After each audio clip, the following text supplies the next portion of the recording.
పరిశుద్ధమైన కన్న తండ్రి, మహోన్నతుడా, మా రక్షకుడు, ప్రభు, మీ ప్రియకుమారుడైన యేసు క్రీస్తు వారి అతి శ్రేష్టమైన నామములో నీ పాదాల దగ్గరికి వస్తున్నాం. మా పాప శాప దోష అపరాధములన్నీను క్రీస్తు రక్తమును బట్టి క్షమించండి తండ్రి. ఏ అంతరాయం లేకుండా నీ ఆత్మ సమూహము ఇక్కడ అల్లాడుటకు సహాయం దయచేయండి. ప్రతి వ్యక్తిలో నీ ఆత్మీయ ఆహారము, నీ ఆత్మీయ బీజములు నాయన వారిలో నాటబడినట్టు సహాయం దయచేయండి తండ్రి. మాట్లాడుతున్న ప్రతి అంశము కూడా తండ్రి, అది నీ వాక్యమునకు లోబడినదై వాక్యమును నీ ఎదుట సిగ్గుపడని పనివాడిగా విభాగించినప్పుడు అయ్యా ధైర్యముగా నీ మాటలు చెప్పుటకు, కల్పనా కథలు కానీ ఉట్టి మాటలు కానీ ఆయన ఏమీ చెప్పకుండా సత్యమును మాత్రమే ప్రకటించుటకు సహాయము దయచేయమని, మరి ముఖ్యంగా అతి సంక్లిష్టమైనటువంటి ఈ పుస్తకము పరమగీతాలు ఆయన, ఇందులోని నీ పరమ రహస్యము అన్న జగత్ పురాది వేయబడక ముందు నీ ఆలోచన అంతా కూడా తండ్రి స్పష్టంగా నీ బిడ్డలకు చెప్పుటకు సహాయం దయచేయమని, కృప చూపమని, ఆశీర్వదించమని, నన్ను మరుగు చేసి నా నోటి మాట మీరుగా అయ్యా మీ ప్రజలతో మాట్లాడమని, కేవలం వాక్యము ద్వారా నీ ప్రజలు రక్షణ పొందుటకు సహాయం దయచేయమని, నన్ను నేను తగ్గించుకుంటూ మా పాప శాస్త్ర అపరాధములను నేను క్రీస్తు రక్తమును బట్టి మరొకసారి కడగమని, ఆయన మరొకసారి ఎలాంటి అభ్యంతరాలు లేకుండా వినువారు చూచువారు హృదయంలో ఈ మాటలు పెట్టుకుని బ్రతుకులాగున సహాయం దయచేయమని యేసు నామములో అడుగుతున్నాము తండ్రి. ఆమేన్. Right, thank you very much. Today subject ఇది కొంచెం రొమాంటిక్గా ఉంటుంది. చర్చిల్లో కూడా ఇలా మాట్లాడతారా అని మాత్రం మీరు అనుకోకండి. ఈ రాసిన సబ్జెక్టే చెప్తున్నాను. ఇది నేను రాసింది కాదు, పరిశుద్ధాత్మ దేవుడు తండ్రి అయినటువంటి దేవుని యొక్క ఆలోచన చొప్పున రాబోతున్నటువంటి క్రీస్తుని గురించి, క్రీస్తు యొక్క భార్యను గురించి పోలిక రూపమున, ఉపమాన రూపమున చెప్పునది. ఇదంతా నేను మాట్లాడునంతయు కూడా క్రీస్తుకు, క్రీస్తు యొక్క భార్య ప్రేమింపబడుచున్నటువంటి ఆ అమ్మాయి కొరకు రాయబడినటువంటి దాన్ని ఉపమానంగా ఏదైతే పౌలు గారు చెబుతారో నా మీదను నేను మరి తిమోతి మీద పెట్టుకొని మీకు ఉపమాన రీతిగా రాస్తున్నాను, ఎందుకంటే మీకు అర్థం కావాలని. అలాగనే ఈ సబ్జెక్ట్ మీకు అర్థం కావాలని ముందుగానే చెప్తున్నాను. ఎవరు కూడా అయ్యో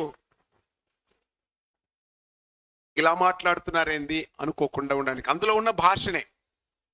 సో మీకు ఈ భాషను అర్థం చేయించడానికి సింపుల్గా లాంగ్వేజ్లోంచి తీసుకొచ్చి కొన్ని మాటలు చెప్తుంటాను. ఈ టోటల్ సబ్జెక్ట్ అంతా పరమగీతాలు అనేటువంటి ఈ సబ్జెక్ట్ను రాసైనటువంటి సొలొమోను తన ప్రేయసి ప్రియురాలు అయినటువంటి సొలొమతి వీరిద్దరి మధ్యన ఉన్న బంధము, వారిద్దరి మధ్యన జరిగేటువంటి కొన్ని డిస్కషన్స్, వాటితో పాటు ఈ పుస్తకంలో పరమగీతాల్లో యెరూషలేము కుమార్తెలు అలాగనే సహోదరులు అని కూడా రాయబడి ఉన్నాయి. అయితే ది మెయిన్ క్యారెక్టర్ అంటే ఏంటంటే, సురేష్ ఇక మన భాషలో చెప్పుకుందాం సరేనా, ఎందుకంటే మీరు బీరుపోయి కూర్చుంటే నేను చూడలేను. ఏం లేదబ్బా, యవ్వనస్తుడైన అందగాడు అబ్బాయి, చాలా స్మార్ట్గా ఉన్నాడు, చూస్తే మళ్ళా చూడాలనిపిస్తాడు. అమ్మాయిలు కూడా ముందుకు పోయి మళ్ళీ వెనక్కి తిరిగి చూసేంత అందం.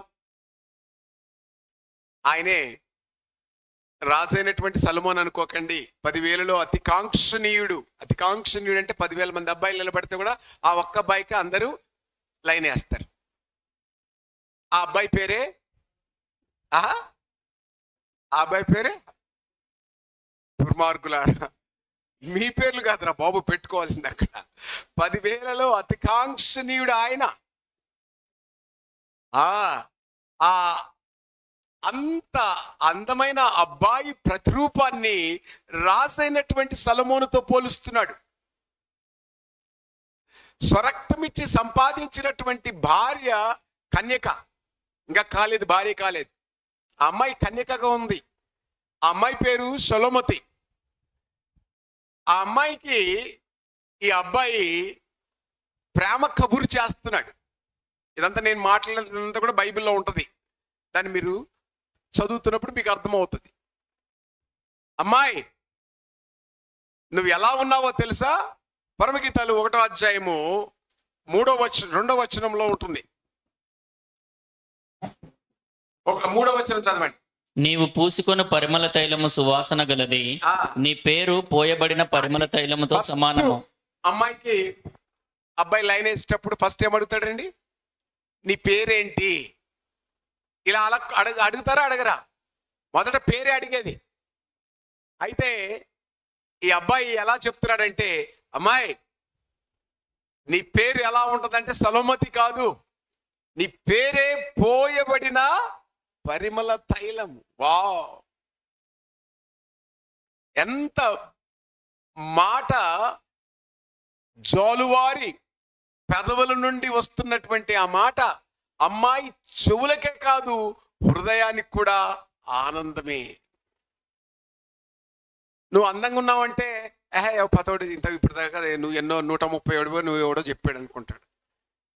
అదే ఆ అమ్మాయిని నిన్ను చూశాక రాత్రి నేను నిద్రపోలేదు. ఎందుకో తెలుసా?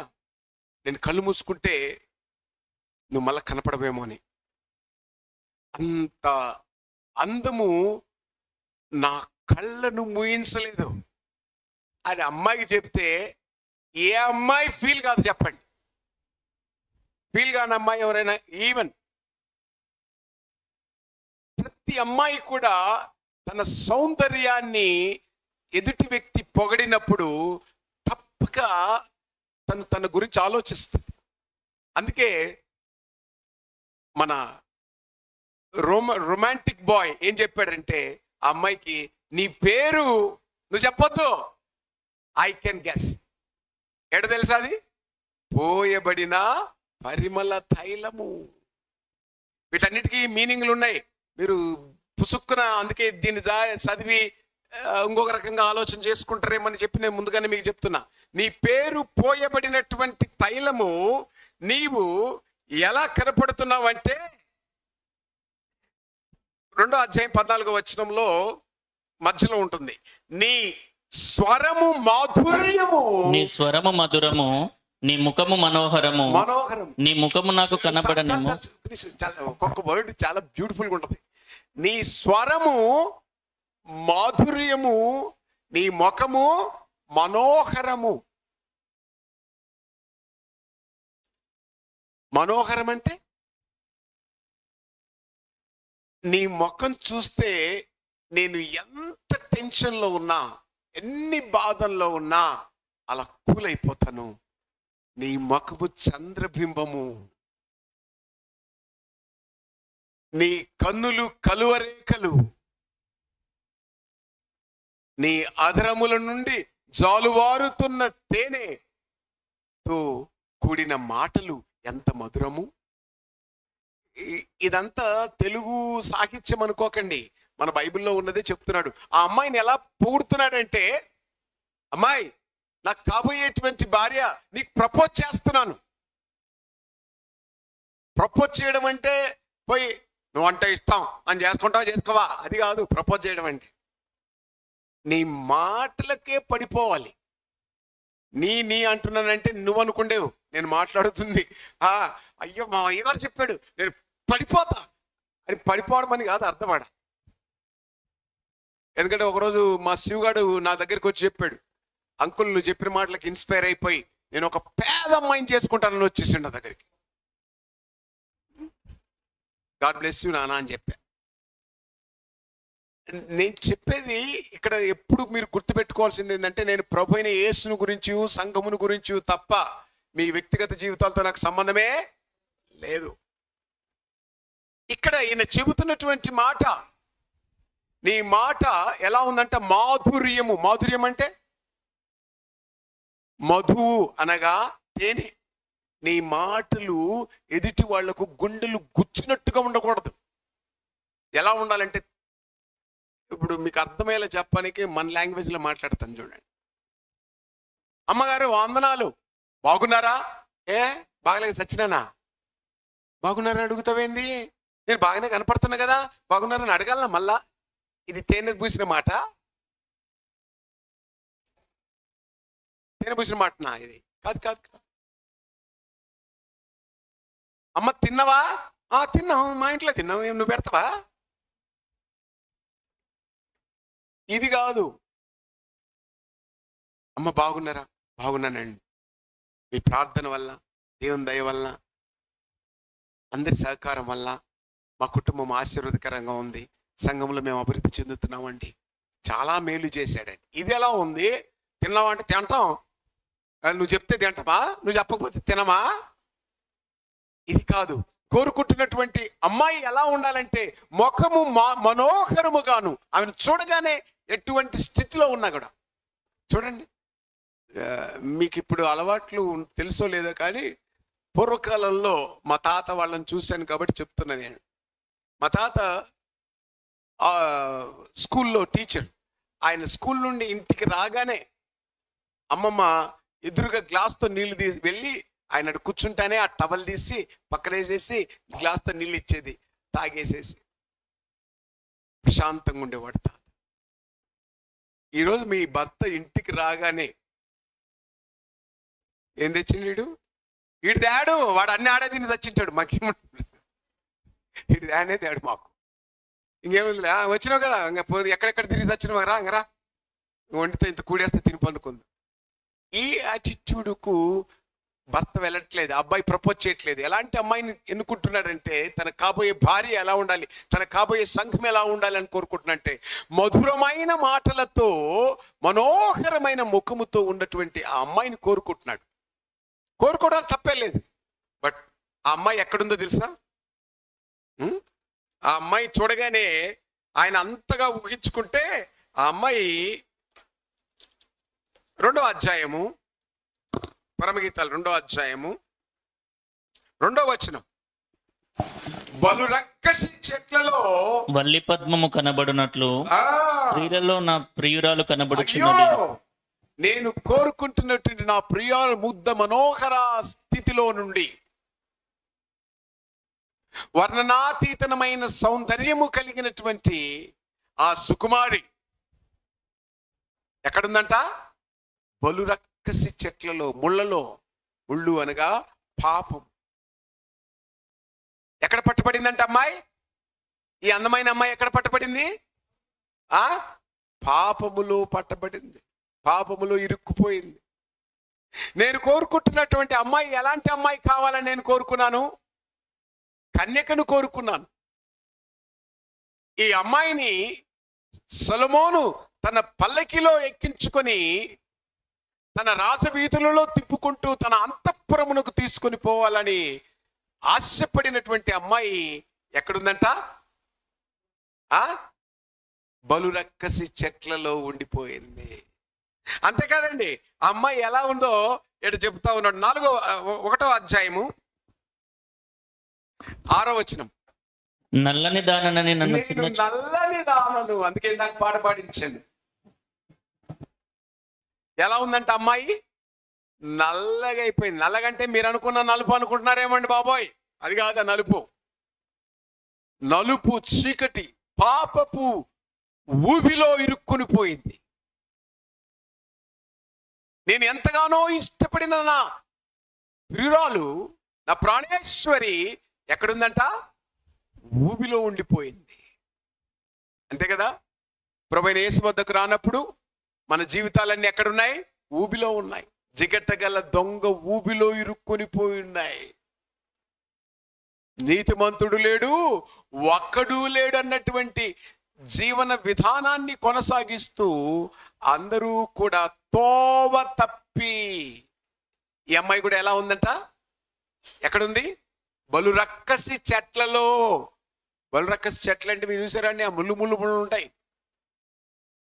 అలాంటి ముళ్ళతో పట్టబడి నల్లని పాపపు తొడుగు తొరుక్కున్నటువంటి జీవన విధానం. అయినా ప్రియుడు చూస్తున్నాడు. చూసి ఆ అమ్మాయిలో ఉన్న మంచి లక్షణాన్ని చూడగలిగాడు. ఒకసారి ఒక మెసేజ్ చెప్తూ ఒక తెల్లని పేపర్ మీద ఒక చిన్న డాట్ పెట్టి సంఘానికి చూపించాను. జాగ్రత్తగా పరిశీలన చేయండి. ఇందులో మీకేం కనపడుతుందో చెప్పండి అన్న. అందరు ఏం చెప్పారు తెలుసా? నల్లని చుక్క కనపడుతుంది. ఇంత పెద్ద తెల్లని పేపర్లు కనపడలేదు వాళ్ళకు. అలాగే మానవ సమాజం అంతా కూడా, నువ్వు ఎంత మంచిదానివి కావచ్చు, నువ్వు ఎంత మంచోడివి కావచ్చు, కనపడేదేంటి? నల్లని చుక్క. కానీ నా ప్రభు, నా రక్షకుడు మరకలంటిన, రక్తపు మరకలంటిన నా బ్రతుకుని చూడలేదు. పాపపు ఊబిలో ఇరుక్కున్న నా బ్రతుకుని చూడలేదు. ఇక్కడ కూడా సులమతి, నేను ప్రపోజ్ చేస్తున్న అమ్మాయి, నేను నువ్వు చూశాను, నువ్వు కష్టాల్లో ఉన్నావు, నల్లని దానివైపోయావు, దొంగల చేతిలో పడ్డావు, దెబ్బలు తిన్నావు, హింసించబడ్డావు. అయినా నీ ముఖములో ఇవన్నీ నాకు కనపట్లేదు. నాకేం కనపడుతుందో తెలుసా? 1వ అధ్యాయము 15వ వచనము. 1వ అధ్యాయం 15వ వచనము. నా ప్రియురాలా, నా ప్రియురాలా, నీవు సుందరివి. అది నువ్వేమనుకుంటున్నావో, అయ్యో నన్ను చూస్తే నా ప్రియుడు ఇష్టపడతాడో లేడో. ఇష్టపడతాడో లేదంటే మాట చెప్తాను చూడండి. పెళ్లి చూపులు జరుగుతూ ఉంటాయి తెలుసా మీకు? అదేనమ్మా, అబ్బాయి చూసుకొనికి వస్తాడు కదా, చూసుకొనికి వచ్చిన రోజున ఫుల్గా తయారు చేసి మంచి మేకప్ వేసి కూర్చోబెట్టి అబ్బాయిని చూపేస్తారు. మేకప్ ఊడిపోయినాక చూస్తే అసలు అది తప్పండి. ఇక్కడ మనకు రాయించేది తెలుసా? స్త్రీలు బహు అందగత్తెలు. మీరు మళ్ళీ నాకు ఎదురు క్వశ్చన్ వేయకండి, స్త్రీలు అందగత్తెలు అయితే బ్యూటీ పార్లర్లు ఎందుకుందని. అది వేరే స్టోరీ, మనకు చెప్పకండి. నేను చెప్పేది మాత్రమే వినండి. ఇక్కడ ఏముంది? ఇక్కడ అమ్మాయి ఎలా ఉందంట? బహు సుందరి. ఆ అమ్మాయి కళ్ళు ఎలా ఉన్నాయంట చూడండి, గువ్వ కన్నులు. గువ్వ కన్నులు ఎవరా, ఎంతమంది చూసారు చెప్పండి, చదువుతండి. ఓ 2-3 చూశారు, ఎందుకంటే వాళ్ళకి ఇది వరకు పాఠం చెప్పాను కాబట్టి. ఎనీవే, మీరు కావాలంటే ఎప్పుడన్నా పక్షి పావురము అది దగ్గర నుంచి కళ్ళు చూడండి.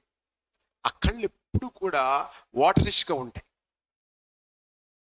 అంటే అర్థమైంది తెలుసా? స్త్రీకి జాలి కలిగిన హృదయం దేవుడిచ్చిన వరం. ఏంది? జాలి కలిగిన. అవును అమ్మ.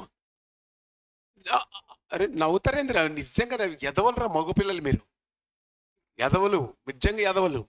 వాళ్ళకు కొట్టినా, నేను చూసిన కాపురాలు చాలా ఉన్నాయనండి, దెబ్బలు తిని వాతలుండి రక్తాలు గారి తలతో కొట్టిన సాయంత్రానికి మళ్ళీ మొగుడు వస్తాడంటే అన్నం వండి వేడివేడిగా పప్పు వేసి తినరా మొగుడు మళ్ళీ ఒకసారి దందు అని పెట్టు. అంత జాలి కలిగిన వాళ్ళు. నానా ఏ జనరేషన్ అయినా ప్రేమ ప్రేమే. నీకు రోజు పెట్టేది గడ్డా లేకపోతే అన్నమా? ఇంత ఈ మాటలన్నీ రికార్డ్ చేసి రేపు ఆ పిల్లకు చూపిస్తూ ఉండు, నీకు అప్పుడు గడ్డి కూడా పెట్టదు. ఇది ట్రూత్ అండి, ఇది నిజం. నేను మా భార్య ఉందని భయపడి చెప్పట్లేదు నేను ఈ మాటలు, ఉన్నట్టు చెప్తున్నా. ఎందుకంటే ఇక్కడ ప్రభు రాయించాడు, ఆ స్త్రీ కళ్ళు ఎలా ఉన్నాయంట, గువ్వ కన్నుల వలె. అందుకే అబ్బాయి ఎంత పడుతున్నాడు? ఎవరు అబ్బాయి? 10,000లో అతి కాంక్షణీయుడైన వాడు, అగ్ని నేత్రములు కలిగిన వాడు, అపరంజి పాదములు కలిగినటువంటి వాడు, నడుమునకు సత్యమనే దట్టి కలిగిన వాడు, ఛాతికి మైమరుపు అనేటువంటి మెరుపు దొరికిని, నోట వాడి అయిన ఖడ్గము కలిగిన నా యేసు చేత 7 నక్షత్రములు పట్టుకున్నటువంటి వాడు ఆ అమ్మాయి కోసం తపన పడతా ఉన్నాడు. అమ్మాయి, నేను చూడగా ఎక్కడున్నావో తెలుసా? నువ్వు ముళ్ళ కంచెలో ఉన్నావు, నల్లగా అయిపోయావు. ఇది ప్రజలు చూస్తారు, కానీ నేనేం చూస్తా తెలుసా? నీలో నీ కన్నులు, నీ కళ్ళలో ఉండే ఆ నీరుందే, నా కోసము నువ్వు పడే ప్రేమ, నా కోసము నువ్వు చూపించే తపన. నిజమండి, దిస్ ఇస్ ట్రూ. ఇది దేవుడు చెప్పిన సత్యం. అందుకే ఆడాళ్ళు మీకు జోహార్లు అనేటువంటి మాట ఊరికనే పుట్టలేదు. అందుకు ఇక్కడ ఆయన చెబుతూ ఇంకొక మాటను ఈడ యాడ్ చేస్తూ వస్తాడు. 3వ అధ్యాయము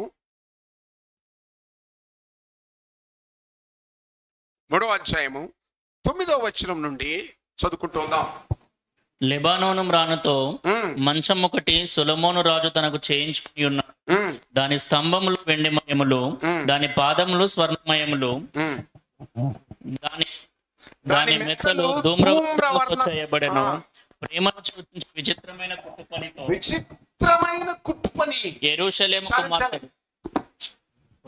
ఆ అమ్మాయికి ధరింప చేయుచున్నటువంటి వస్త్రములు మామూలు కాదు ఇవి. ఇది మీరు నా వెబ్సైట్లో వాట్ ఈస్ ట్రూత్ ఛానల్లోనికి వెళ్ళి చూడండి. విచిత్రమైన వస్త్రములు అనే టాపిక్ ఉంటుంది, దాంట్లో చదవండి. అది ఒక పెద్ద లెసన్, విచిత్రమైన వస్త్రము. సో అలాంటి వస్త్రాలు, ఈ వస్త్రాలు అనంటే రక్షణ వస్త్రము, బాప్టిజములో నీతి అనే మైమరుపు వస్త్రం, బాప్టిజపు వస్త్రం, పెళ్లి వస్త్రము, సన్నని నారపు వస్త్రం, ఇవన్నిటినీ కలిపి విచిత్రమైన, అది ఎప్పుడన్నా సబ్జెక్ట్ మనం మాట్లాడుకుందాం మళ్ళా. ఆ అమ్మాయికి ఎంతగా ఆయన ఇష్టపడి ఆ అమ్మాయి కోసం తపరపడి చేయిస్తున్నాడో మనకు అర్థమవుతూ ఉంది. ఇట్లాంటి భార్యను ఏమంటున్నాడు తెలుసా? ఇక్కడ కొద్దిగా అయ్యాక సహోదరి అని పిలుస్తున్నాడు. సహోదరిని ఎలా పిలుస్తాడండి భార్యను? అలా పిలవచ్చా? సహోదరి, ప్రాణేశ్వరి. ఒకవైపునేమో నా చెల్లెలు అంటున్నాడు, ఇంకొక వైపున నా భార్య అంటున్నాడు. వీడు మెంట్లోడా? No no no no. దేవుడి అర్థము, దేవుని జ్ఞానము, బుద్ధి విశేషములు, ఆయన కృపా బాహుల్యము ఎవడికి ఎరుక? ఆహా, దేవుని బుద్ధి జ్ఞాన విశేషములు ఎంత గొప్పవి! అంత గొప్ప విషయాలను దేవుడు మనకు తెలియపరుస్తూ ఉన్నాడు.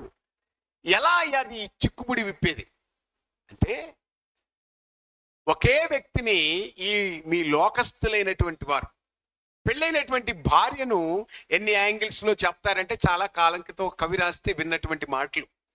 ఆమెను ఏమంటాడంటే కార్యేషు దాసి. అర్థమవుతుందా? కరుణేషు మంత్రి, భోజ్యేషు మాత, రూపేషు లక్ష్మి, సైనేషు రంభ, క్షమయేషు ధరిత్రి. ఇవన్నీ మనకు అనవసరం, పక్కన పెడతాం. ఒక క్యారెక్టర్లో, ఒక స్త్రీలో ఒక దాసి క్యారెక్టర్. అంటే భార్య అంటే దాస కాదు కాదు కాదు. నిజంగా ఆమె ఎందుకు గృహానికి అంతగా దేవుడు ఇష్టపడి తీసుకొచ్చి పండు అని మనం తోపేస్తూ ఉంటాం. అయినా మౌనంగా ఎందుకు ఉండదంటే, దేవుడు ఆమెకిచ్చినటువంటి సహనము ఎక్కడ బయటపడుతుందో తెలుసా? ఆమె చచ్చిపోతుందన్నా తెలిసి కూడా బిడ్డలను గంటది నీకోసం. నువ్వు గంటవా? గుడ్డు పెట్టి చేస్తావు. వాళ్ళు పడే వేదన, వాళ్ళు పడే బాధ అంతా కూడా ఇక్కడ ఏమని చూపిస్తాడంటే, ఆమె దాసిలా నీ కోసం పనిచేస్తుంది. అంతేకాదంట, అక్కడ మంత్రిలా సలహాలు ఇస్తుంది. ఇక్కడ చాలా మంది పెళ్ళైన వాడు ఉన్నారు బిడ్డలు. మీ ఆయన ఏదైనా నిర్ణయం తీసుకుంటున్నప్పుడు నీకు తెలిస్తే నువ్వు సలహా చెప్పకుండా ఆయన ఏదైనా చేయగలడా? అలాంటి స్త్రీలు ఎవరైనా ఉంటే చేయెత్తండి. అంటే ప్రతి భర్త కూడా ఎవరి మాట వినాలి? వాళ్ళు మాత్రం అంటలేరు. అంటే ఇక్కడ దేవుడు అలాంటి క్యారెక్టర్ ఇచ్చాడండి. నిజమండి. మీకు చిన్న నా లైఫ్లో జరిగిన ఇన్సిడెంట్ చెప్తాను చూడండి. అలా మాట వినుకుంటే ఎట్లుంటుందండి. నేను ఫస్ట్ ఇంటర్మీడియట్లో ఉన్నాను. మా పెద్ద బావ గారు వచ్చారు, అక్క వచ్చింది. మా ఇద్దరం తమాషగా ఊరికి అనుకోకుండా బావ సినిమా పోదాం అన్నా. అరే పోదాం పరా బామర్ది, మన ఇద్దరం అక్కను వదిలేసి పోదాం అన్నాడు. ఈ మాట ఎవరిన్నారు? అక్కేనండి. కొట్లాడింది. నన్ను వదిలేసి ఎట్టబోతావు నువ్వు, నన్ను వదిలేసి వాణి చేసుకున్నావు, అది ఇదని అని. నువ్వు ఏమన్నాను?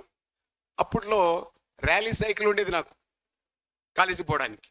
సో ఆ సైకిల్ వేసుకున్నాం, పోయినాం, సినిమా చూసాం, సో చాయ్ సమోసా తిన్నాం, బయటకు వచ్చాం, సినిమా అయిపోయింది. బయటికి రాగానే ఏం లేదు తెలుసా, సైకిల్ పోయింది. ఇంటికి ఎట్లా రావాలో అర్థం కావట్లేదు.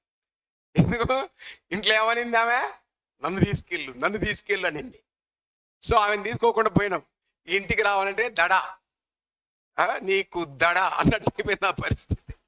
ఇంట్లోకి అడుగు పెట్టేసా.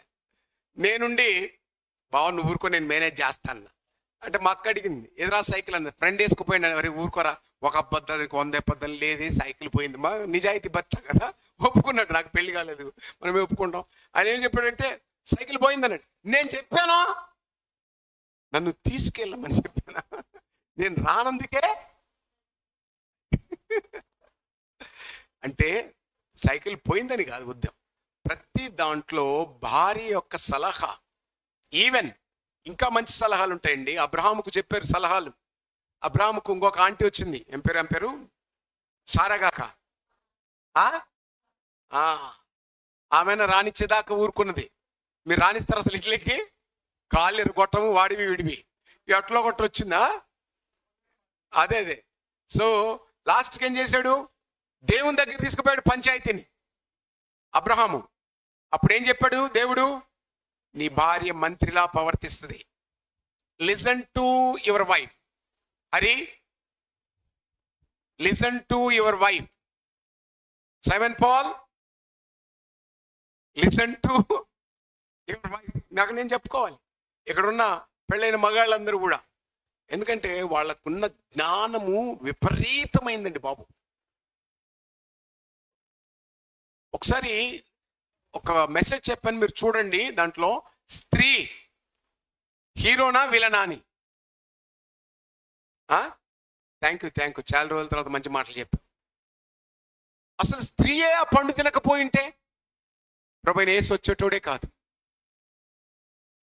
What a wisdom she have. అందుకే ఇక్కడ ఇవన్నీ ఒకే స్త్రీలో ఎన్ని రకాలైన, ఆమె క్షమాగుణములో భూమాతకున్నంత సహనం అంటండి. The woman character is not so easy, it was so precious, so wonderful. ఒక ఉమన్ క్యారెక్టర్నే దేవుడు అంత అద్భుతంగా చిత్రీకరిస్తే, తన రాబోతున్న కుమారుడు యొక్క క్యారెక్టర్ను ఎంత అద్భుతంగా చిత్రీకరిస్తున్నాడు అనేది బైబిల్లో మనం చూస్తున్నప్పుడు, ఇక్కడ తన కుమారుడైనటువంటి యేసుక్రీస్తు అబ్రహాముకు వాగ్దానం చేశాడు. అర్థమైందా?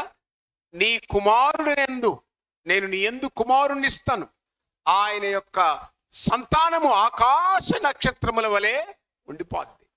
ఆ కుమారుడు ప్రభువైన యేసు. కాబట్టి ఇక్కడ ఆ కుమారుడి క్యారెక్టర్ చెప్పాక ఈ సహోదరి తత్వానికి వెళ్దాం. యెషయా గ్రంథము 9వ అధ్యాయం 6వ వచనములో మనం చూసినప్పుడు, ద బుక్ ఆఫ్ ఐజయా 9:6. ఏలయనగా మనకు శిశువు పుట్టెను, మనకు కుమారుడు అనుగ్రహింపబడెను, ఆయన భుజము మీద రాజ్యభారము. కుమారుడు అని పిలువబడతాడంట. ఆయన భుజము మీద రాజ్యభారము. ఆశ్చర్యకరుడు, ఆలోచనకర్త, బలవంతుడైన దేవుడు, నిత్యుడగు తండ్రి, సమాధానకర్తయగు అధిపతి అని అతనికి పేరు పెట్టబడును. ఇది ఇన్ని టైటిల్స్ రాబోతున్న తన కుమారుల్లో కలగజేస్తున్నాడు. ఆ రాబోతున్న కుమారుడిలో నిత్య సంకల్పం ఏంటంటే, తన కుమారుడికి శరీరములో శరీరము, ఎముకలో ఎముక, ఆయన శ్వాసలో శ్వాస, ఆయన శిరస్సుగా, ఆయన శరీరముగా రాబోయే సొలొమతి అనే భార్య క్రీస్తు సంఘముగా ఆలోచించినప్పుడు ఎలా ఈ బంధాన్ని నెలకొల్పాడు ఇప్పుడు చూద్దాం. సహోదరి ప్రాణేశ్వరి అంటున్నాడు. ఎలా ఇది సెట్ అవుతుంది? సో మీ అందరికీ తెలుసు అబ్రహాం కథ. అబ్రహాం ఏ ఊర్లో ఉన్నాడు? మొట్టమొదట మీ అబ్రహాం అంటే మీ వాచ్మెన్ అబ్రహాం కాదు. ఆయన అలంపూర్లో అలంపుర ఏదో అక్కడ ఉన్నాడని చెప్పాడు, అమలాపురంలో. ఈయన కాదేశ్లో ఉన్నాడు. అక్కడి నుండి పిలువబడ్డాడు. ఎక్కడికి పిలువబడ్డాడు? కానానుకు పిలువబడ్డాడు. కానానులో ఆయనకు చెప్పబడినటువంటి మాట, అబ్రహామా, నీ గర్భవాసమున వచ్చే సంతానము నువ్వు లెక్క పెట్టలేవు. నీ చేతనైతే ఆకాశ నక్షత్రాలు లెక్కబెట్టు, ఇసుకొరే నువ్వు లెక్కబెట్టు, అంతటి సంతానాన్ని నీకు ఇస్తానన్నాడు. అందుకు ఆయన తోడుగా వచ్చిన భార్య ఎవరో తెలుసా? సారా. సారా బహు సౌందర్యము కలిగినది, బహు సౌందర్యము కలిగినది. అయితే కానానులో కరువు వచ్చింది. ఇదంతా మీరు చదువుకోవడానికి ఆదికాండము 20వ అధ్యాయము 2-7 వరకు తీసి పెట్టండి, చదువుతాను. కానానులో కరువు రాగానే ఆయన తన భార్యను తీసుకుని ఎక్కడికి వెళ్ళాడు చూడండి. ఇప్పుడు చదువు 2. అబ్రహాము తన భార్య అయిన శారాను గూర్చి, ఈమె నా చెల్లెలని చెప్పాను గనుక. 1వ వచనం చదువు. అక్కడ నుండి అబ్రహాము దక్షిణ దేశమునకు తరలిపోయి కాదేశునకును షూరునకును మధ్య ప్రదేశంలో నివసించి గెరారులో కొన్నాళ్ళు ఉండెను. అప్పుడు అబ్రహాము తన భార్య అయిన శారాను గూర్చి, ఈమె నా చెల్లెలని చెప్పాను గనుక. చెప్పాడు, ఎందుకంటే అక్కడ ఉన్నటువంటి రాజు ఈమెను చూసి మోహించినప్పుడు, ఒకవేళ ఈమెకు ఆల్రెడీ పెళ్ళైంది అనుకో, అక్కడ ఉన్న నియమం ఏంటంటే, పెళ్ళైనటువంటి అమ్మాయికి భర్తనాడు అనుకోండి, రా దుబాదుబులు అడిగే, నిన్ను చంపేస్తాను, నీ పెళ్ళాన్ని పట్టుకొని పోతాం. ఇది రాక్షస నీతి. ఆ రోజుల్లో ఈ నీతి ఉండేది. కాబట్టి అబ్రహాం భయపడిపోయాడు. పడిపోయాక అబీమెలెకు తీసుకుని వెళ్ళిపోయాడు.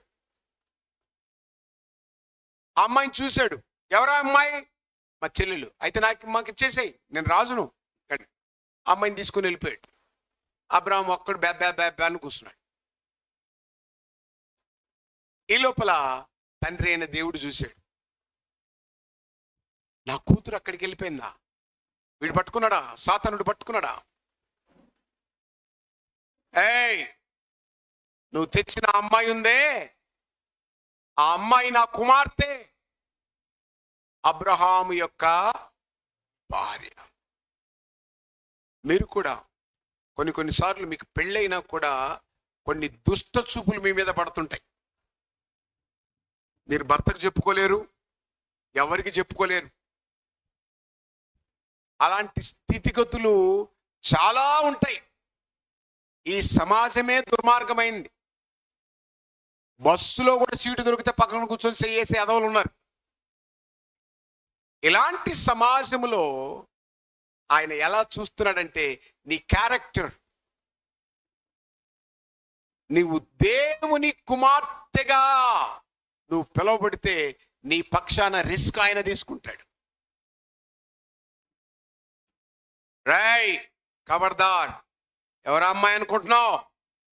నా కుమార్తె, నా దాసుడి భార్య. అయ్యారు నాకు తెలియదండి. తెలియకపోతే తెలుసుకో. నిజమండి. కొన్నిసార్లు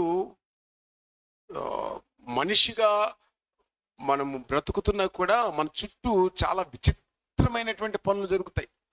ఇది చెప్పలేక ఆగిపోతున్నాను లైఫ్లో.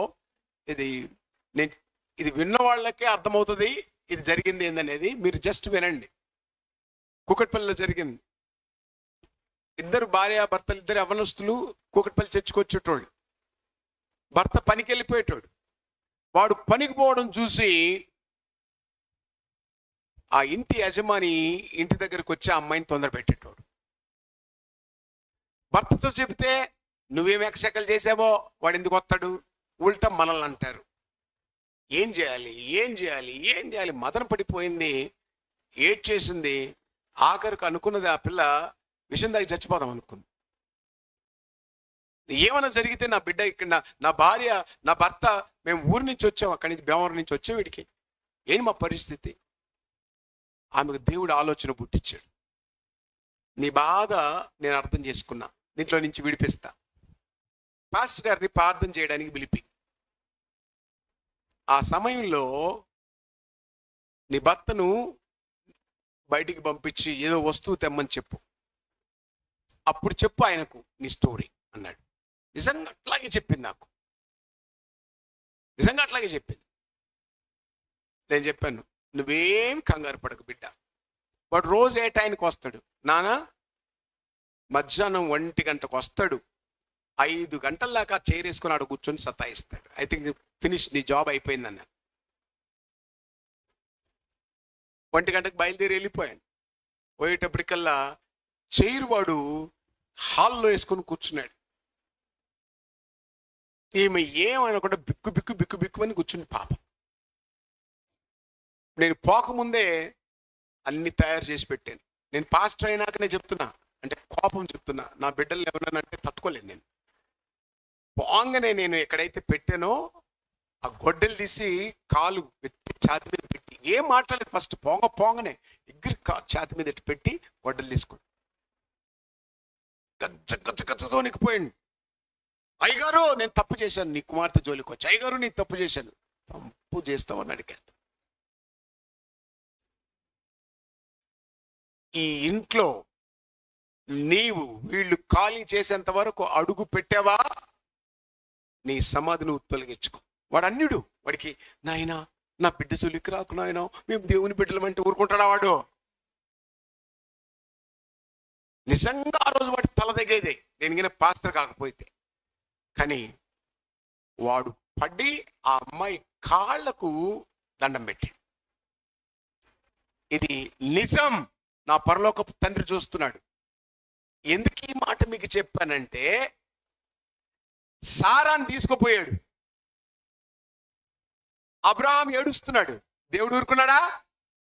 ఎవరినో ఒకరు లేపుతారు. మీరు ఇలాంటి దౌర్జన్యాలు సహిస్తూ, మా ఆయనకు చెప్తే ఏమనుకుంటాడో, మా ఇంట్లో చెప్తే ఏమనుకుంటాడో, మీరు ఏమనుకోకండి. దేవుని చెప్పండి, ఆ టయానికి పంపిస్తాడు. రే అభిమలేకో లే, పంపించే. వెంటనే అబ్రహాముని పిలిచాడు. అయ్యగారు ఇది ఎట్లయితే వీడు ముత్తుకున్నాడో, అయ్యగారు ఇంకా ఇప్పుడన్నా కొంచెం కాళ్ళు నడవనీకి రాలేదు. నేను చెప్పిన ఇన్సిడెంట్ దాదాపు 17 సంవత్సరాల కిందట. అంటే ఫుల్ ఎనర్జెటిక్ అండ్ డైనమిక్ ఉన్న పరిస్థితిలో ఆ కత్తి వాడి గొంతు తెంపలేదు, ఆ గొడ్డలి గొంతు తెంపలేదు. చాలా ఆవేశం అండి. నా భార్య కాబట్టి నన్ను భరించిందండి. ఇంకొకరేంటి ఈ పాటికి 8-9 సార్లన్నా డైవర్స్ వచ్చేటివి నాకు. నిజమండి, నిజం. అది అంతే, అది ఇంకా నేనేం చేయలేను. సో ఇక్కడ దేవుడు కూడా సారా విషయంలో అదే చేస్తున్నాడు. అయితే సారా ఇంటికి వచ్చిందండి. ఇంటికి వచ్చింది. అబ్రహాం ప్రార్థన చేశాడు. వాళ్ళ కన్నా అందరికీ అయ్యా అది వదిలేశాడు. ఇద్దరు ఇంటికి వచ్చాడు. ఇంటికి వచ్చినాక డౌట్ వచ్చింది. ఇంద్రబాయి ఆడి చెప్పొచ్చు కదా, అభిమలేకు నా పెళ్ళాం రా బాబు, వదిలేరా నాయన, నీ పిచ్చిదానా, పెళ్ళామంటే నన్ను మర్డర్ చేసేటోడే, నేను చస్తే నీకు ఆనందమా? అయినా 12వ వచనం, అయినా 20వ అధ్యాయం 12వ వచనం, అయినా నేను చెప్పింది ఏం అబద్ధం కాదు, నువ్వు నా తల్లి కూతురు కాదు, నా తండ్రి కూతురు, పరలోకములో ఉండే దేవుడు నీ భర్తకు తండ్రి, నీకును తండ్రి. కాబట్టి ఏమైందిరా, పరలోకములో ఉండే తండ్రికి నువ్వు కుమార్తెవు. అదే నేను చెప్పాను వాడికి అర్థం కాలే. అభిమలేఖలు బుర్రలేనోడికి అర్థం కాదు ఏంటంటే, నువ్వు పరలోకములో ఉండే నా దేవుడికి తండ్రివి, నా తల్లి కూతురువు కాదు. నీ తల్లి వేరు, నా తల్లి వేరు, కాబట్టి నాకు భార్య అయ్యావు. కానీ నా పరలోకపు తండ్రి నిన్ను పుట్టించలేదని చెప్తే నేను అబద్ధికుండా అయిపోతాను. కాబట్టి నాకు సహోదరి, నా ప్రాణేశ్వరి. ఇదే రీతిగా ప్రభువైన యేసుక్రీస్తును ఈ లోకానికి పంపుతున్నప్పుడు ఆయన చెబుతున్నాడు. ఇదే సేమ్ స్టోరీ ఇస్సాకు కూడా కలుగుతుంది. ఇస్సాకు కూడా ఇరుక్కుంటాడు, ఇస్సాకు కూడా ఇట్లానే బయటపడతాడు. అంటే ఇక్కడ మనందరికీ రూఢిగా తెలిసే పాట, మరి ముఖ్యంగా అమ్మాయిలు, ఆడపిల్లలు, పెళ్ళైన వారు, పెళ్లి కాని వారు కూడా ఇలాంటి ఊబుల్లో ఇరుక్కోకండి. ఒకవేళ అలా మీరు ఏమన్నా హరాస్మెంట్ చేయబడుతున్నారంటే ప్రార్థన చేయండి. తండ్రి లాంటి వాళ్ళకి ఎవరికైనా, మీ దగ్గర ఉన్న వాళ్ళు చెప్పండి, నాకు చెప్పండి, ఎవరికైనా చెప్పండి. కానీ ఇలాంటి సెక్సువల్ హరాస్మెంట్ కింద మీ జీవితాలను నాశనం చేసుకోవద్దు. ఎందుకంటే ఈ లోకమంతా కూడా నేత్రాశతో నిండిపోయింది, శరీరాశతో నిండిపోయింది. ఈ రెండు కూడా మానవుని సెక్సువల్ టెంప్టేషన్లోకి తీసుకొచ్చి పడదోయని స్త్రీ పురుషుడు ఉండడు. Come back to the point ఈ రోజున. అందుకే ఇక్కడ ప్రభు మనకు చెబుతూ ఉన్నటువంటి మాట, నా కుమారుడు వస్తాడు, అయితే మీకు సహోదరుడు అవుతాడు. తండ్రి కుమారుడు, మనకేం కావాలంట? సహోదరుడు. ఎలా? హెబ్రీయులకు రాసిన పుస్తకము 2వ అధ్యాయం, ద బుక్ ఆఫ్ హీబ్రూస్ 2:11.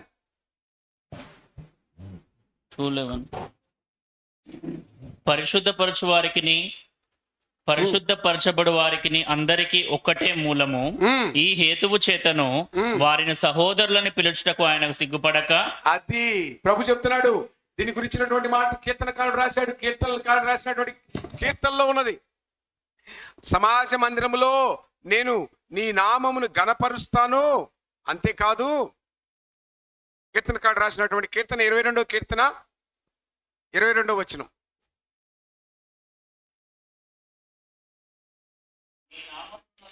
నీ నామమును నా సహోదరులలో ప్రచురపరచెదను, సమాజము మధ్య నిన్ను స్తుతించెదను. యెహోవా యందు భయభక్తులు గల వారలారా ఆయనను స్తుతించుడి. చాలండి. ఇప్పుడు మనము ఏ రీతిగా ఆయనకు సహోదరులమయ్యామో తెలుసా? ప్రవచనాత్మకముగా దావీదు చెప్తున్నాడు. అమ్మా, మీ పక్కన ఎవరైనా నిద్రపోతే కొట్టి లేపని చెప్తున్నా. ఐ డోంట్ వాంట్, నేను ఒక వర్తమానం చేయడానికి ఎంత కష్టపడుతుందో తెలుసా? వాడేసిన ఎంగిలి వీడేసిన ఎంగిలి మీకు చెప్పను. నేను వారం రోజు శనివారం రాత్రి బెడ్ మీద పడుకుంటానే కానీ నా కళ్ళు కూడా మూతలు పడవు. మీరు నిద్రపోతే మీ పక్కన వాళ్ళు నిద్రపోతారు. I'm very serious. మీకు చాలా మందికి కూడా చెప్తాను, I don't want this much of people. ఆత్మీయంగా ఎదిగే వాళ్ళు ఉండండి. ఈడికొచ్చి నిద్రపోవడానికి బెడ్లు వేయలేదు మీకు. ఇదేం హోటల్ కాదు మీకు. Come back to the point. ఇది ప్రవచనాత్మకమైనది. దావీదు ప్రవక్త ఏం చెప్తున్నాడంటే, రాబోవుచున్న ప్రభు, రాబోవుచున్న దేవుని కుమారుడు మనందరికీ ఏమవుతున్నాడంట? సహోదరుడు అవుతున్నాడంట. మరి సహోదరుడైనటువంటి ఆయన మనకు భర్తగా ఎలా మారాడు? ప్రాణేశ్వరి అంటున్నాడు, ఇప్పుడేమో సహోదరిని పిలిచాడు. ఎలా సహోదరులమయ్యామంటున్నాడు? యోహాను సువార్త 15వ అధ్యాయము 14వ వచనము. యోహాను సువార్త 15వ అధ్యాయము 14వ వచనము. నేను మీకు ఆజ్ఞాపించు వాటిని చేసిన ఎడల, నేను మీకు ఆజ్ఞాపించిన వాటిని చేసిన ఎడల మీరు నా స్నేహితులై యుందురు. మీరు నాకు స్నేహితులవుదురు. స్నేహితులు అవుతాం, సహోదరులు అవుతాం. అన్నిటిని మించి ఆయనకు భార్యగా మార్చబట్టం ఏంటి? ప్రాణేశ్వరిగా మార్చబట్టం ఏంటి? ఇక్కడే దేవుని యొక్క ఆలోచన, ఆ భార్యగా మార్చబడే లక్షణాలను గురించి తెలుసుకుంటే, ఎందుకు ఆయన భార్యగా కోరుకుంటున్నాడు? సహోదరుడిగా మాత్రమే ఉండలేదు. ప్రకటన గ్రంథము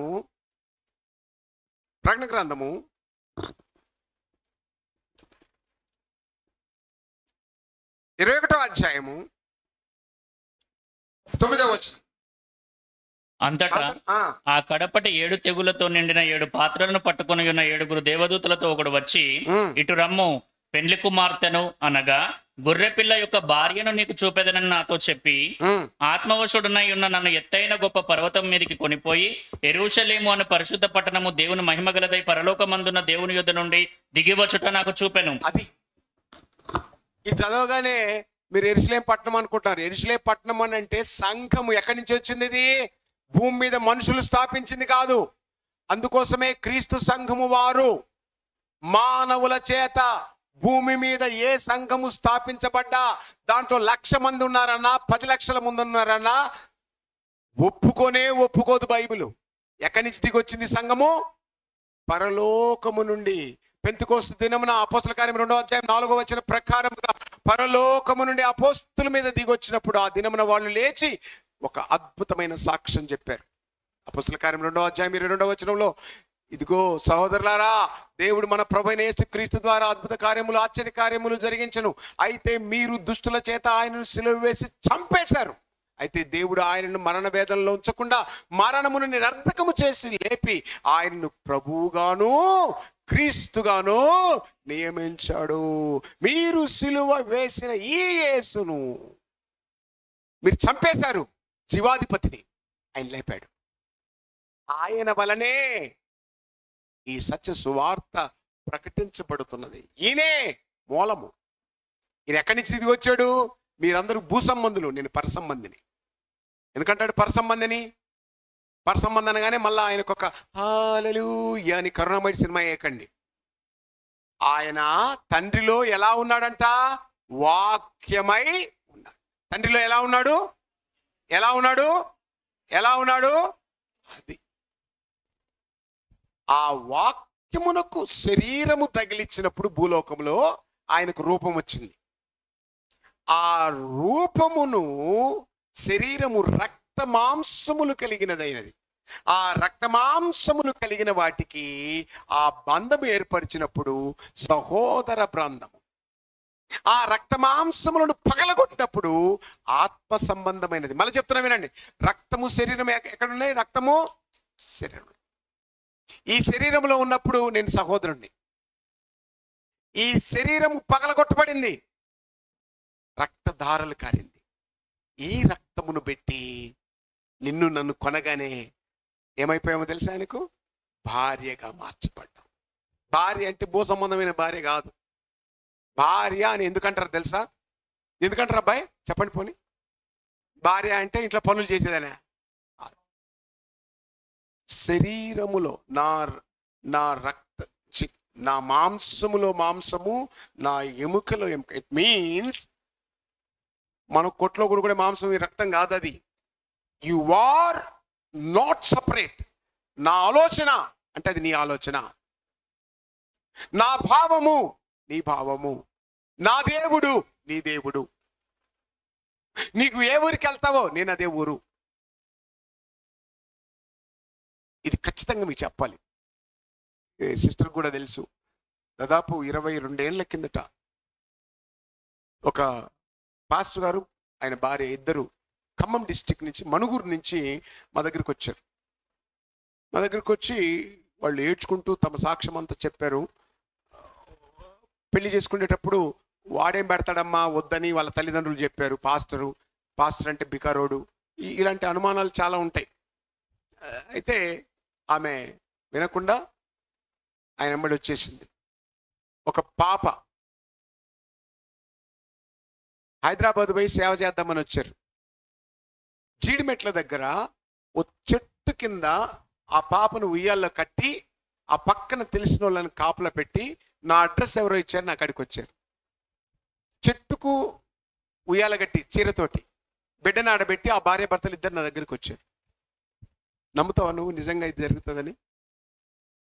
నేను తట్టుకోలేక డైరెక్ట్గా బండి వేసుకొని అక్కడికి వెళ్ళిపోయా. చూస్తే నిజంగా చెట్టు కింద భర్తతోటి అమలది. ఆ అమ్మాయి బతకాలంటే మంచి ఇల్లు ఉంది వాళ్ళు ఖమ్మంలో మణుగురు దగ్గర. ఆ కళ్ళమ్మ నీళ్ళు వచ్చేసాయి.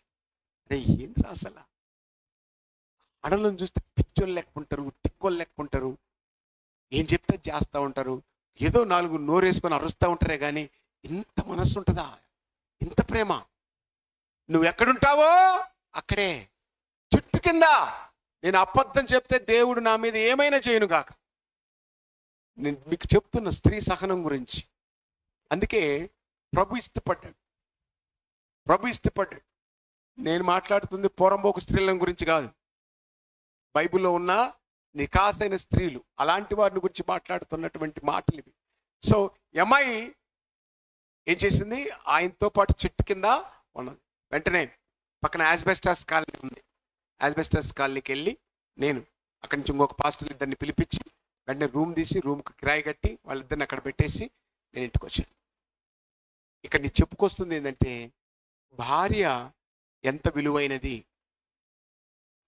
అని గ్రహించలేని, ఊరికే గునుగుతుంది, అరుస్తుంది అనుకుంటామే కానీ ఆమెలో ఉన్న ఆ ప్రేమ ఆ ఇంటికి దీపం. అందుకే ప్రభు ఏం చేశాడు తెలుసా? సంఘము కొరకు తన ప్రాణమును పెట్టేసేసాడు.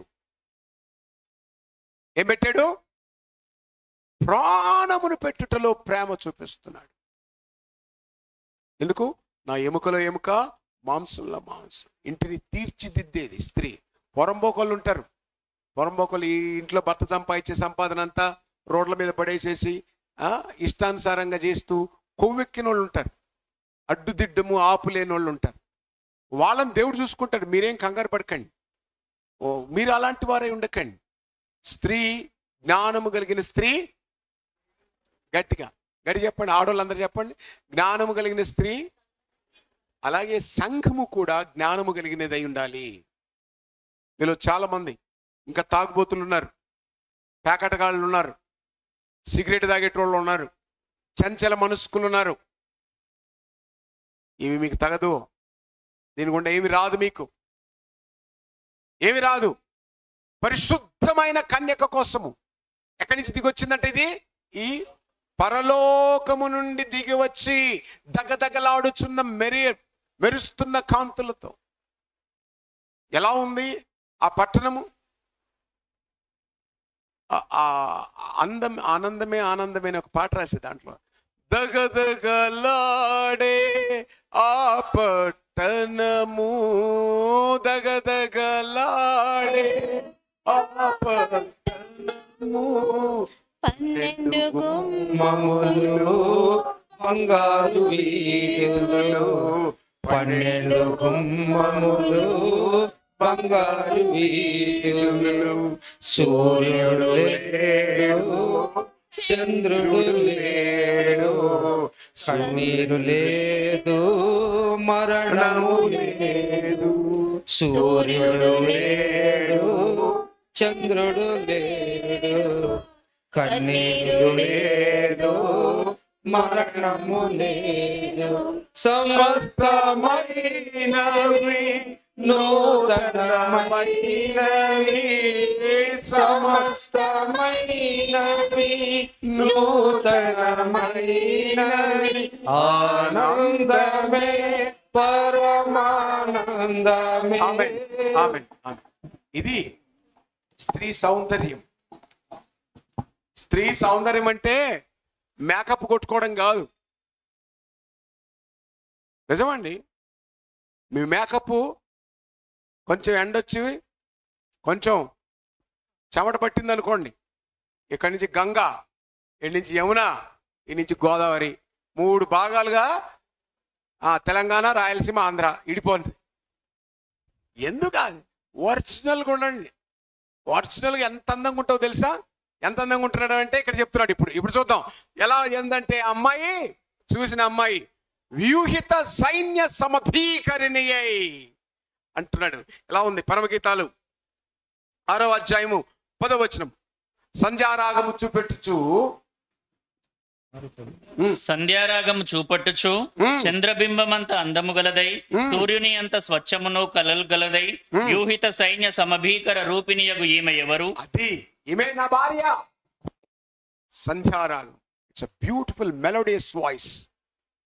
సంధ్యారాగము ఇట్స్ లైక్ భూపాల రాగము, మోహన రాగము, ఇలా పాటలో రాగాలు ఉంటాయి. అలాగనే ఒక మెలోడీ రాగం, ఒక అద్భుతమైనటువంటి రాగాన్ని ఆలాపిస్తున్నటువంటి ఈమె చంద్రబింబము లాంటి ముఖము కలిగినది. చంద్రబింబం అంటే నేను చంద్రబింబ అంటే కాదు, ఆహ్లాదకరమైన మొక్క. కొంతమంది మనసు మొక్కలు చూస్తానే చిరాగ్గా ఉంటుంది. మొహమేంద్ర అందం దాగిన మొహము, ఏటే ఎలా ఉంది ఆ ముఖం ఏడబెట్టావు, ఆనందం దాగిన. అట్లా ఉండవద్దు, ప్రశాంతంగా ఉండండి. ఆ మొక్కం, ఆ అమ్మాయి మొక్కం ఎలా ఉంది? ఎంత కష్టపడి వచ్చినటువంటి భర్త అయినా కూడా అమ్మాయి మొహం చూడగానే ఉప్పు మీద కాదు, నిప్పు మీద ఉప్పు వేసినట్టు ఉండకూడదు. సగం తాగుబోతులు అడిగితే ఇంటికి పోనీ భయపడి తాగిపోతారంట అని నాకు తెలియదు, వాళ్ళ మాట. అలా ఉండకూడదు. ఎలా ఉందంటే ఈ అమ్మాయి సంధ్యారాగము చూపట్టినటువంటి చంద్రబింబం అంటే అందము కలిగినదై, సూర్యుని అంతా స్వచ్ఛత కలిగి దగదగలాడే సూర్యుడి యొక్క స్వేచ్ఛత. ప్రభు చెప్తాడు, నేను పరిశుద్ధుడనై ఉన్న ప్రకారం నా ప్రియురాలా నువ్వు పరిశుద్ధమైన సంఘముగా నిలబడు. సంఘము అంత ఘనమైనది, అంత విలువైనది. అందుకే ఇంత చచ్చేది. క్రీస్తు సంఘము, క్రీస్తు లేకపోతే ఏసన గారితో తిరిగితే అయిపోయింది, లేకపోతే దినకర గారితో తిరిగితే అయిపోయింది.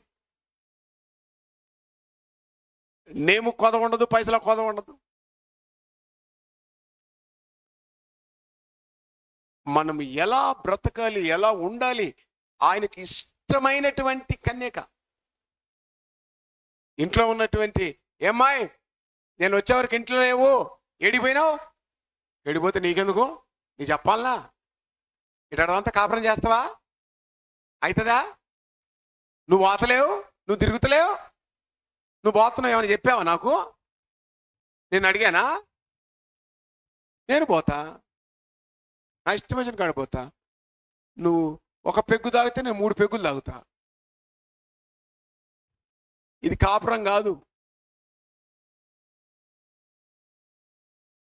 దీన్ని డార్మెంటరీ బస్తీ అంటారు, అంటే చెత్త కుప్ప, గార్బేజ్.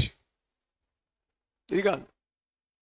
ఆయన అరిచినప్పుడు నువ్వు తగ్గాలి, ఆమె అరిచినప్పుడు నువ్వు తగ్గాలి. ఎప్పుడు ఆమె అరుస్తుంది, మరి నేను ఎప్పుడు తగ్గాలి, నాకు ఛాన్స్ లేదంటే నేను చెప్పలేను. Back to the point. ఇలాంటి అందమైనటువంటి అమ్మాయి, ఇలాంటి ఫెరోషియస్గా ఉన్న అమ్మాయి, ఇలాంటి శాంతికరమైనటువంటి అమ్మాయి, ఇన్ని లక్షణాలు కలిగినటువంటి ఈ అమ్మాయి యేసుక్రీస్తు వలన నాకేమైంది, నాకు కాదు, నాకేమైంది, సహోదరి అయింది. ఆయనకేమైంది, భార్య అయింది. ఆయన భార్యే కాక ఆయన లేఖనాలను బట్టి ఆమెను తండ్రి కుమార్తెగా, తండ్రి కుమార్తె అన్నాడు. ఎందుకన్నాడు ఈ మాట? యేసుక్రీస్తు ఆమాంతను దిగొచ్చి నాకు భార్య కావాలా, నాకు భార్య అన్నాడా? సంఘము దేవుని అనాది సంకల్పం. దేవుని యొక్క సంకల్పం యావత్తును నేను మీకు తెలియకుండా దాచించలేదు.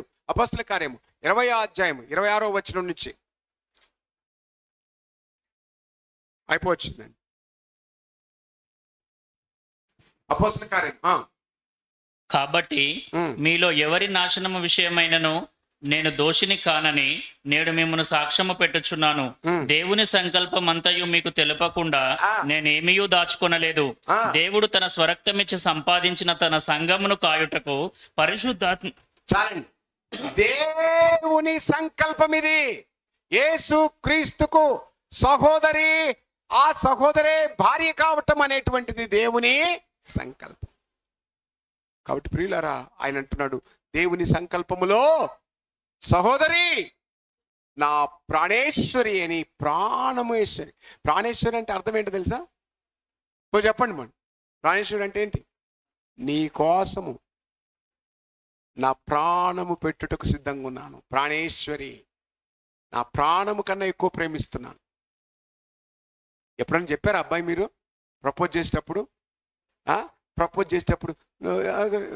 నువ్వు అందంగా ఉన్నావని, ఐ లవ్ యూ, నువ్వు అందంగా ఉన్నావు. ఎట్ట కాదరా బాబు, ప్రపోజ్ చేయడం కూడా నేర్చుకోండి. నేను 60 ఏళ్ళు అయిపోయినా కూడా మీకు చెప్పాలి నేను. వీళ్ళు అడిగేది కూడా భలే విచిత్రం కడుతుంది. నాలో ఏం చూసి ప్రేమించావు? ఏం చూస్తాడా? కర్రమోహం చూసి ఏం ప్రేమిస్తావు? తెల్లమోహం చూసి ఏం ప్రేమిస్తావు? ఏం చూసి ఏం ప్రేమిస్తారా బాబు? అయితే వీళ్ళు కూడా ఆన్సర్ చెప్పేటప్పుడు నాలో ఏం చూసి ప్రేమిస్తావు? నీ మనస్సు చూసి. దానికి మనసు అంటే తెలియదు, వీడికి మనసు ఎక్కడ ఉంటుందో తెలియదు. ఓహో, ఇదేదో ద్రవ పదార్థమో జడ పదార్థమో, వీడికి ఏదో కనపడింది నాలో, పోతే పోనీలే, దొరికింటి సింపిరి చుట్టోడు అని చెప్పి. ఇక్కడ అలా కాదున్నది. ఇక్కడ అలా కాదున్నది. నా ప్రాణేశ్వరి, నువ్వు ఎలా ఉన్నావో, పోయబడిన పరిమళ తైలమైన నీవు, నీ కళ్ళు గువ్వకల్లా ఉండగా నువ్వు ముళ్ళలో ఇరుక్కుపోయావు, బలు రక్కసి చెట్లలో పట్టబడ్డావు, నల్లని దానివైపోయావు, సొగసు స్వరూపము లేని దానివైపోయావు. అయినా నువ్వు చిన్నదానవు, చిన్న మందవని నిన్ను వదిలేయట్లేదు. నీకోసము నా రక్తం పెడతాను, నా ప్రాణం పెడతాను. నా తండ్రి నిన్ను సహోదరిగా నాకు పంపినను, నిన్ను నా ప్రాణములో ప్రాణముగా చేసుకుంటాను.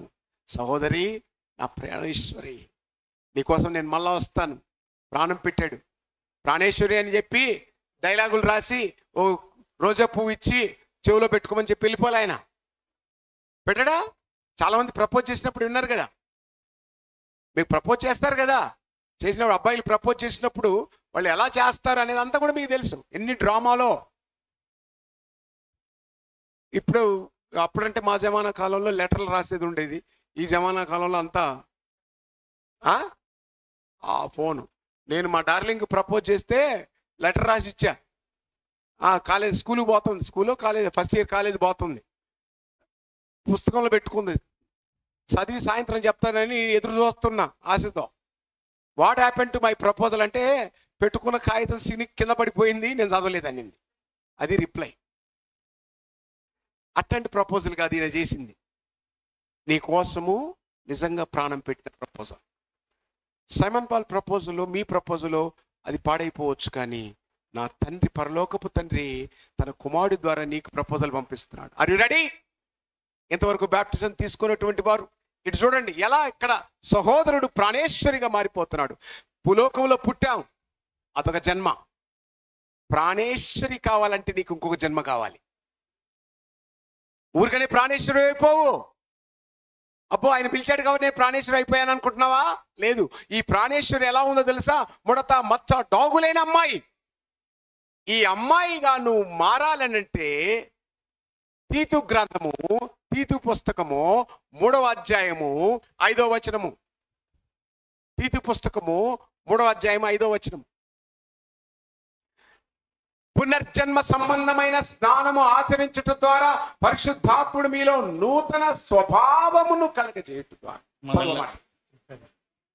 మనము నీతిని అనుసరించి చేసిన క్రియల మూలముగా కాక తన కనికరము చొప్పుననే పునర్జన్మ సంబంధమైన స్నానము ద్వారాను పరిశుద్ధాత్మ మనకు నూతన స్వభావము కలుగజేయుట ద్వారాను మనల్ని రక్షించను. అది ఏం చేశాడంటే, ఇప్పుడు పుట్టిన బిడ్డకు ఏ రకంగా ఆ రక్తపు మరకలన్నీ తుడిచేసి ఫ్రెష్గా బిడ్డను చేతికిస్తాడో, పాపపు మరకలలో బలురక్కసి చెట్లలో పట్టబడ్డటువంటి మన బ్రతుకును ఈ లోకంలో తల్లి ద్వారా జన్మించాం, శరీరం ద్వారా శరీరం వచ్చింది. కొత్త జన్మ, నువ్వు ప్రాణేశ్వరి కావాలంటే కొత్త జన్మ. ఇదిగో నీళ్లు, ఈ నీళ్లు నీకు ఆయన ప్రాణేశ్వరిగా మార్చడానికి. మారు మనసు పొంది పాప క్షమాపణ నిమిత్తం ప్రతివాడు బాప్టిజం తీసుకుంటే ఏముంటుంది? నమ్మి బాప్టిజము పొందినవాడు రక్షించబడతాడు, రక్షింపబడిన వాడు సంఘములో చేర్చబడతాడు. సంఘము క్రీస్తుది, క్రీస్తు సంఘములో ఉన్నవాడే ప్రాణేశ్వరి. సహోదరుడు ఊరికనేయం, శరీరంగా పుట్టాం, ఆయన పుట్టాడు కాబట్టి సహోదరులం. మరి క్రీస్తుకు ప్రాణేశ్వరా నువ్వు? ఎంతమంది ప్రాణేశ్వరులు ఉన్నారు? చేతులు ఎత్తండి. నేను బాప్టిజం తీసుకొని ఆయన సంఘములో చేర్చబడి నేను ప్రాణేశ్వరుని అయ్యాను. Oh my god. మిగతా బాప్టిజం తీసుకునే వాళ్ళందరూ కూడా మీరు తృణీకరించబడ్డవారు. నువ్వు ప్రాణేశ్వరి కాదు, పాపేశ్వరి.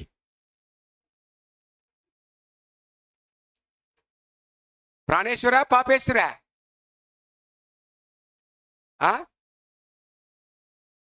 నువ్వు ప్రాణేశ్వరి అయితేనే యుగ యుగములు ఆయనతో ఉంటావు, పాపేశ్వరి అయితే యుగ యుగములు కాలిపోతావు. Voice is from God, choice is yours. ప్రార్థన చేసుకుందాం. ప్రేమ కలిగిన కన్న తండ్రి, సహోదరి ప్రాణేశ్వరిని ఆయన, మా బతుకులు ముళ్ళ పొదల్లో పడిపోయి నల్లటి పాపపు మరకలు మా మీద ఉంటే అయినా అవన్నీ చూడకుండా మా కొరకు నీ కుమారునిచ్చి ఆయన ద్వారా సహోదరులుగాను ఆయన రక్తము పెట్టి కొని బాప్టిజం వలన ప్రాణేశ్వరిగాను మమ్మల్ని ఉంచినందుకు నీకు కోటాను కోట్ల వందనాలు చెల్లిస్తూ నా పాప శాప దోష అపరాధములను క్షమించమని యేసు నామములు అడుగుతున్నాము తండ్రి. అందరికీ వందనాలండి. అర్థం కాక